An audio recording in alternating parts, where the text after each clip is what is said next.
Dhaka board 2023 সালের প্রশ্নটির সঠিক সমাধান নিয়ে আমি উপস্থিত হয়েছি।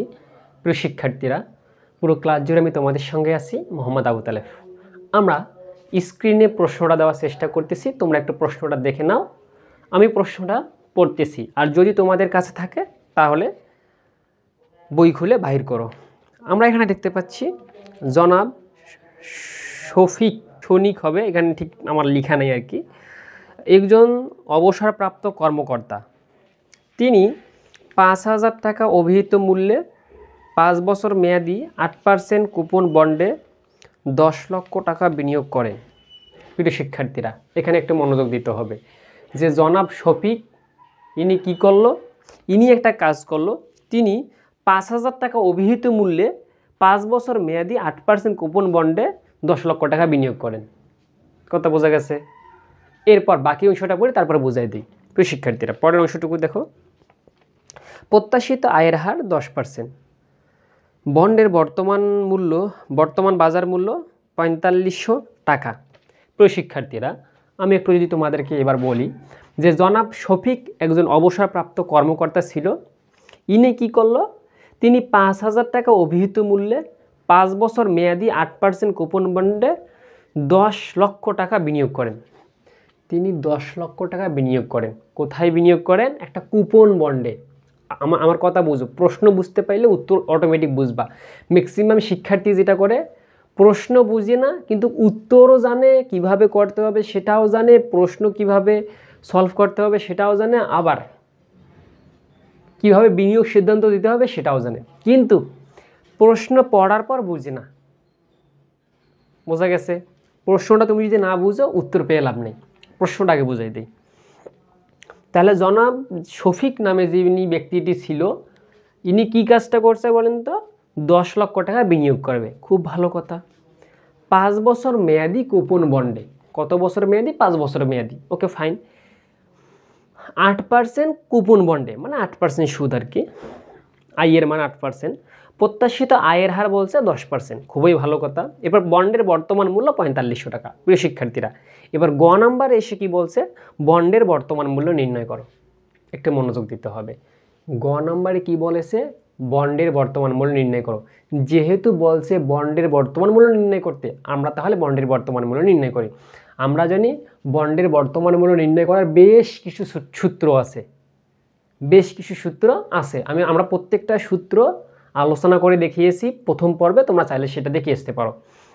প্রিয় শিক্ষার্থীরা, আমরা এখানে গ নাম্বার দিয়ে লিখেছি উদ্দীপকে উল্লিখিত বন্ডটির বর্তমান মূল্য নির্ণয় করি।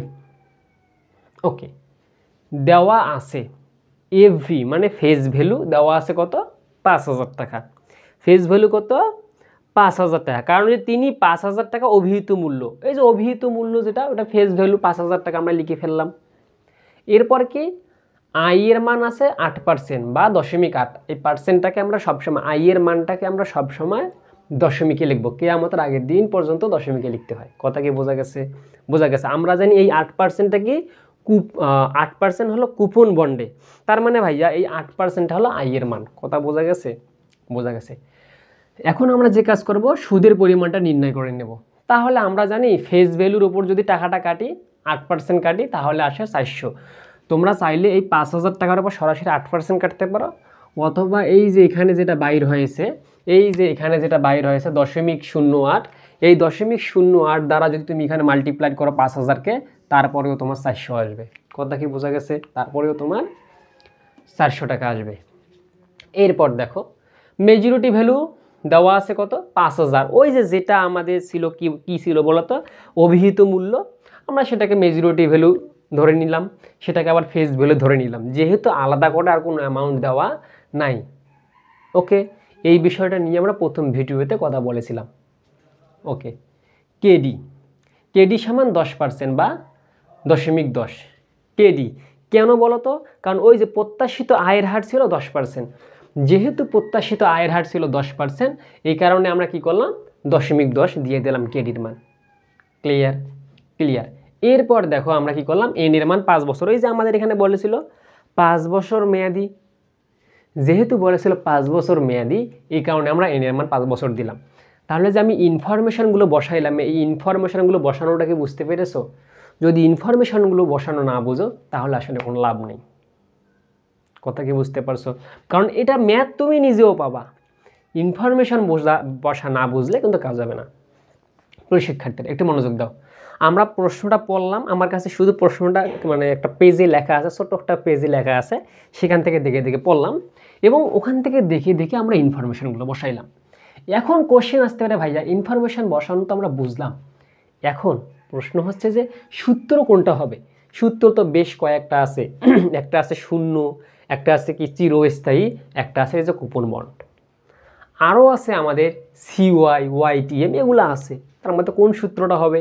প্রিয় শিক্ষার্থী, আমি প্রথম ভিডিওতে বারবার বলেছিলাম একটা কথা, যদি আই এর মান এবং এন এর মান দেওয়া থাকে তখন হবে কোন সূত্রটা বলো তো? এই ভিবি সূত্রটা, এই বড় সূত্রটা হবে। বোঝা গেছে? যদি আই এর মান এবং এন এর মান দেওয়া থাকে তখন এই বড় সূত্রটা হবে। যদি এন এর মান না থাকে, শুধু আই এর মান থাকে, তখন এক প্রকার সূত্র। যখন আই এর মান থাকবে, আই এর মান থাকবে না, এন এর মান থাকবে, তখন আর এক প্রকার সূত্র। ওটা আমরা পার্ট বাই পার্ট দেখব, টেনশনের কারণ নেই।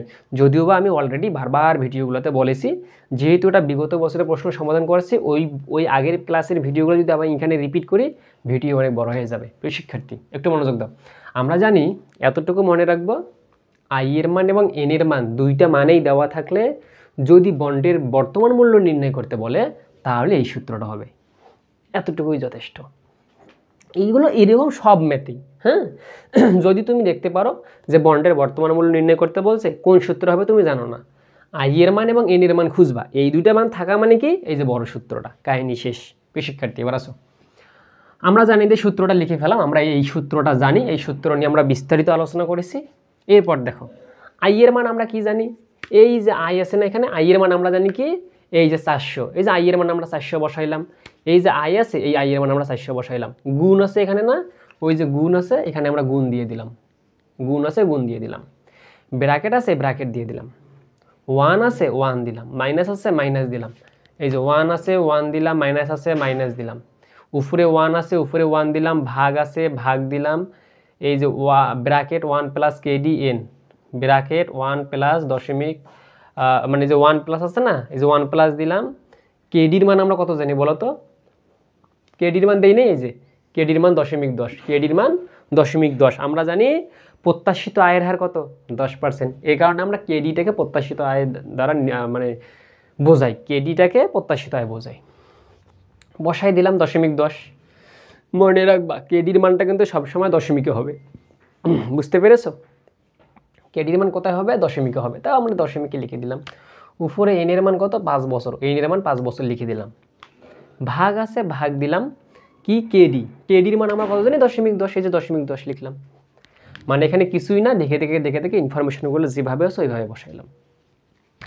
এই যে যোগ আছে যোগ দিলাম, উপরে মেজরিটি ভ্যালু আছে, এই যে 5000 টাকা মেজরিটি ভ্যালু বসাই দিলাম। ভাগ আছে ভাগ দিলাম, এই যে ভাগ আছে ভাগ দিলাম, 1 আছে 1 দিলাম, যোগ আছে যোগ দিলাম, কেডির মান জানি 0.10, 0.10 বসাই দিলাম। উপরে এন আছে, এন এর মান জানি আমরা 5, এই যে এন এর মান 5 বসাই দিলাম। বোঝা গেছে? এগুলো তোমরা পারো আমি জানি। এরপর দেখো এইটুকু আমরা কিভাবে করব। এটুকু করার একটা ট্রিক্স হচ্ছে যে 400 আছে আমরা 400 লিখলাম, গুণ আছে গুণ দিলাম। এই অংশটুকু আমরা একবারে ক্যালকুলেশন করব। এই অংশটুকু একবারে ক্যালকুলেশন করার জন্যই আমার এই ম্যাথটা সমাধান দেওয়া। প্রিয় শিক্ষার্থীরা আমরা তাহলে একবারে ক্যালকুলেশনটা দেখে নিই। একটু আমরা ক্যালকুলেটরটা হাতে নিয়ে নিচ্ছি। নিয়ে নেওয়ার পর দেখো প্রথমে 1 মাইনাস আছে না, লিখলাম 1 মাইনাস, উপরে 1 আছে 1 দিলাম, ভাগ আছে ভাগ দিলাম, ব্র্যাকেট আছে ব্র্যাকেট দিলাম, 1 আছে 1 দিলাম, যোগ আছে যোগ দিলাম, 0.10 আছে 0.10 দিলাম, 1 যোগ মানে 1.10, হ্যাঁ এটা তো যোগ করলে 1.10ই হয়, 1 যোগ 0.10 মানে কি 1.10। পাওয়ার পাওয়ার আছে পাওয়ার দিলাম, 5 আছে এই যে 5 আছে 5 দিলাম, সমান চাপ দিলাম। চাপ দেওয়ার পর কিছু একটা অ্যামাউন্ট আছে, কি আছে আমাদের দেখার দরকার নেই, এই যে ভাগ আছে ভাগ দিলাম, 0.10 আছে 0.10 দিলাম, সমান দিলাম 3.7907, 3.7907 আসছে। বোঝা গেছে? পুরো শিক্ষার্থী এইটুকু কিন্তু ক্যালকুলেশন একবারে করে নিতে হবে, বারবার বইয়ের মতো ক্যালকুলেশন করতে গেলে কিন্তু পাবা না।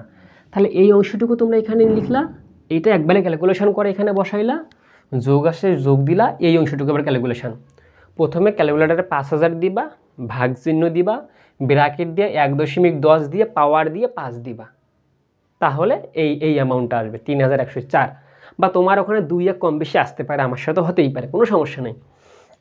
এরপর কি করব, এই 400-র সাথে এটা আগে গুণ করে নেব। মনে রাখতে হবে এই অংশটুকু আগে গুণ হবে, এই অংশটুকু আগে আমাদেরকে গুণ করে নিতে হবে। যদি তুমি আগে যোগ করে নাও, তাহলে ভুল করবা। তাহলে কি করবা? ভুল করবা, আগে যোগ করে নিলে ভুল হবে। এই কারণে আমাদেরকে যে কাজটা করতে হবে, প্রথমে গুণ করে নিয়ে এখানে বসাতে হবে। 15400 কি হইলো এটা? আচ্ছা, কিছু একটা বাইর হয়েছে এখানে, মনে হয় আমার গুণ করতে ভুল হয়েছে, তোমরা একটু গুণ করবা। ওকে, গুণ করার পর এই যেখানে আমাদের যেটা ছিল সেটা এখানে লিখলাম। এখন এটার সাথে এটা যোগ করে দিলে এটা বাইর হবে। কথা বোঝা গেছে? আই হোপ তোমরা বুঝতে পেরেছো যে এইটা তোমরা গুণ করে দেখবা তো কত আসে। আমি মনে হয় গুণ করতে ভুল করেছিলাম। এটা তোমরা গুণ করে এখানে বসাবা, এর সাথে এইটা যোগ করে দিবা, তাহলে যেটা হবে সেটা উত্তর। আই হোপ তোমরা বুঝতে পেরেছো। আমি তারপরেও যোগ করে দিই, যেহেতু তোমার নানান সমস্যায় আছো। 400 গুণন 3.79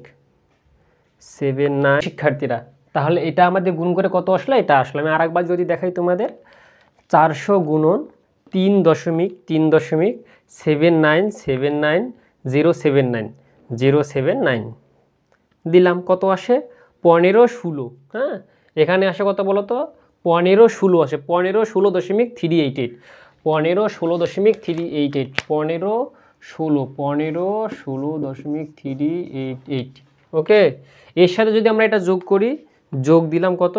3.4.60। ওকে, তাহলে আস্তে আস্তে 4620, 4600 এই যে একটু কম বেশি হতেই পারে, এর কোনো বিষয় না।